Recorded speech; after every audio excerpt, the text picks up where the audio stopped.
Can we talk? Little did Johnny Storm know that he would get it even worse 17 years later at the telekinetic wrath of Professor Xavier's twin sister. Jesse Shade here for Awfully Good Movies on behalf of the JoBlo YouTube network. And recently, over the July 4th weekend, we tragically lost the man who played Dr. Doom in both of Tim Story's Fantastic Four movies, the late, great Julian McMahon.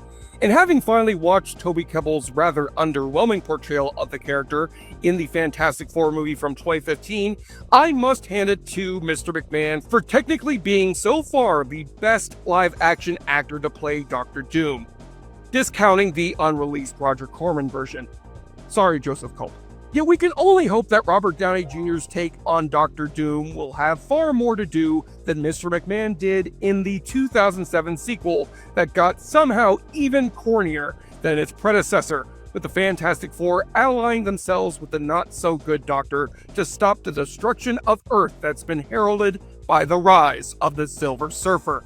And no, he's not a chick in this one, so you angry internet trolls can go on ahead and watch this at home instead of going to see the MCU version to prepare for this galaxy-gobbling episode of Awfully Good Movies.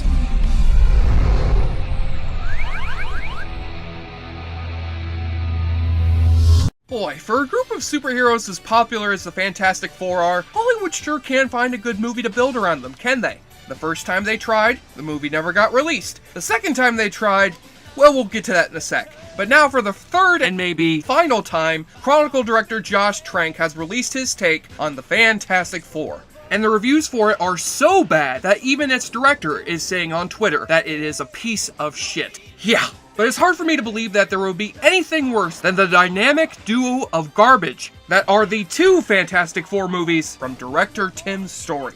And today we're looking at the 2007 sequel which prompted this franchise to get rebooted, Rise of the Silver Surfer. The first time I saw this one in the theater, I was convinced it was the worst superhero movie I'd ever seen. Worse than Batman and Robin. Yeah, I know. Strong words, right? But 8 years have passed since then, so maybe if I rewatch this flick with a more mature viewpoint and keep things in hindsight, we may have our hands on an unacknowledged superhero classic. And it's executive produced by the director of Pixels. We're fucked!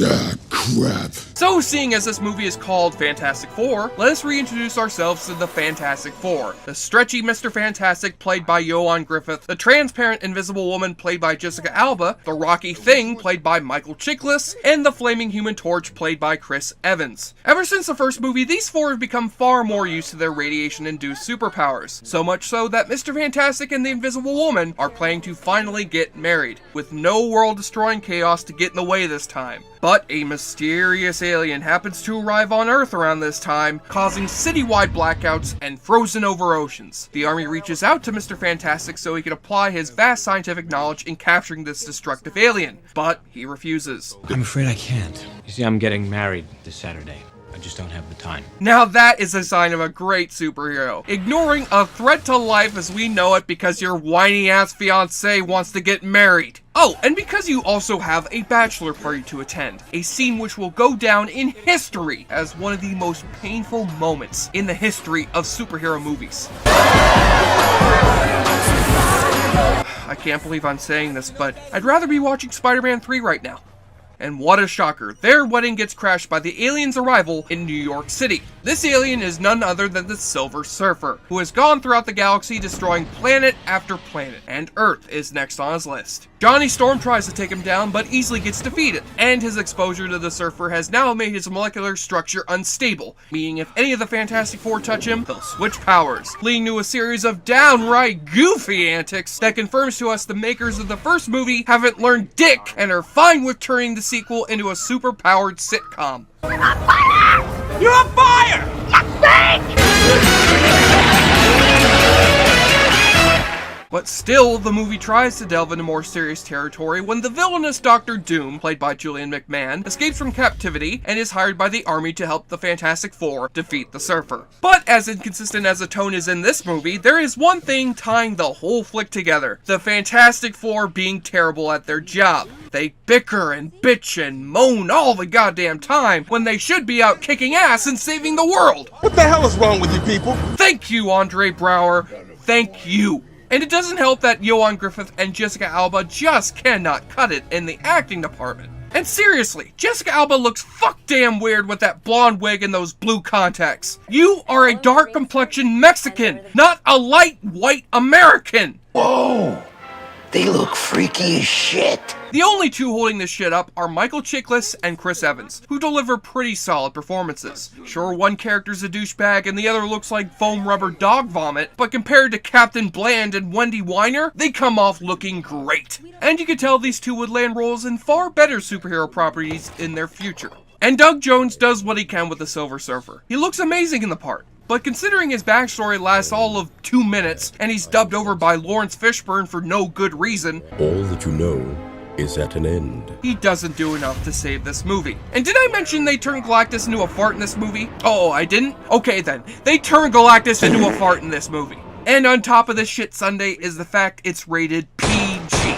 Now don't get me wrong, I'm down for a more lighthearted superhero movie for kids, when it's called The Incredibles. But this shit is just emblematic of the worst attitude Hollywood takes towards superhero movies. They're based on comic books! They're strictly for kids! Well, they're not. So you can shove that argument back up your ass where it belongs, and take this movie with you. So is it worse than Batman and Robin? Well, I won't dare dignify this movie with such a distinction, but it is up there. But if people are to be believed, this is at least a better Fantastic Four flick than the one which is in theaters now. Man, 20th Century Fox, 3 times to get this franchise right, and you fucked them all up! I just have to ask you guys, what the hell is wrong with you people? It's clobbering time! By that I mean, it's time to clobber down several glasses of your booze of choice so you can play the awfully good drinking game! Take a shot or drink every time they deliver some techno-babble exposition bullshit we don't care about. It seems to radiate cosmic energy when I've been cross-referencing the surface radiation. You have to get to the board and lead it away from here before it's too late. So what you're really saying is... blah, blah, blah. Proper name, place name, backstory stuff. Ah, gotcha.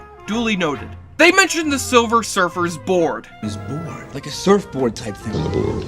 You're bored? Yep, that's pretty much the one word to describe how this movie makes me feel. Bored!